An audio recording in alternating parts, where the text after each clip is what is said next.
Welcome back to Scary Stories from the Internet, where we share the most terrifying stories from Reddit, Creepypasta, and beyond.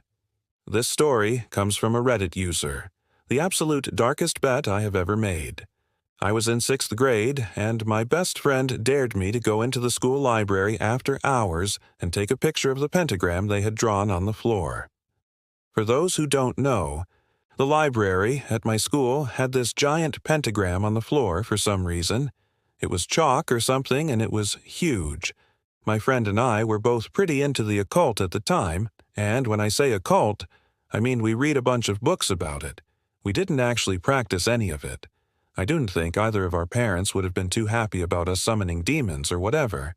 Anyway, I was never one for ghosts or anything like that, but my friend was absolutely convinced there were ghosts in our school. He had even written a story about the school and its ghosts for a creative writing class, and he got an A on it. According to him, the school was built on an old burial ground, and there were all sorts of spirits roaming the halls. He even claimed that the pentagram was used by the school's founder, a woman named Elnora, who he claimed was a witch, to trap the spirits in the school. He also said that she committed suicide in the library. He told me all of this as we snuck into the library through a side window. Apparently, it didn't lock. I brought a flashlight with me because I was scared, and I wasn't sure if my friend was playing around or not. As we crept deeper into the library, shadows stretching everywhere from the single bare bulb hanging from above, my friend started freaking out a little bit. Every time a page turned or a book fell off a shelf, he'd jump and yell at me to get out of there.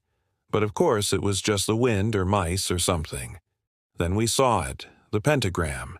It was in the center of the room, and even in the darkness we could see that it was huge.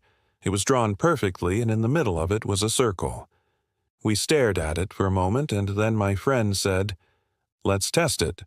I told him no, that I didn't want to be trapped in the school overnight or whatever, but he insisted.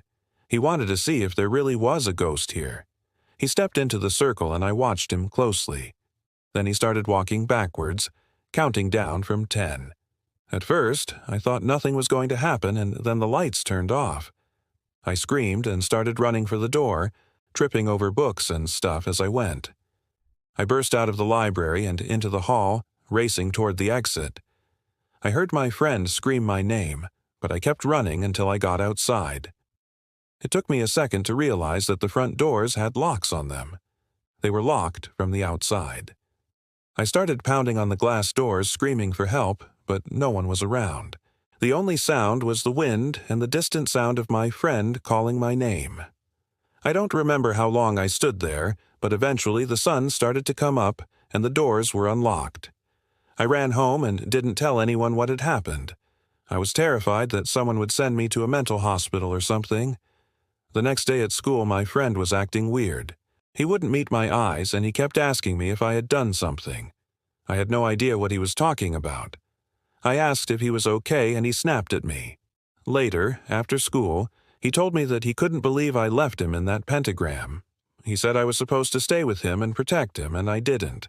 I told him I did, but he insisted that I didn't. We argued for a while, and then he just walked away. After that, things were never quite the same between us. We eventually stopped being friends in 7th grade. Looking back, I'm pretty sure that whatever happened in that library was my fault. I should have stayed with my friend. I didn't know that he was serious about the whole ghost thing. I honestly thought he was just trying to scare me, which is why I got so freaked out when the lights turned off. If I had stayed with him, maybe whatever was in that circle wouldn't have been able to pull him in, or maybe he would have been able to break free. I don't know. All I do know is that I feel awful and guilty about what happened to him. That was the darkest bet I've ever made. Wow, that story was seriously scary. But, unfortunately, it gets even scarier if you want to hear more scary stories from the internet. Then check out more content, and if you like it, then make sure to subscribe. Also, don't forget to follow our social media for more creepy content. Until next time. Sleep tight.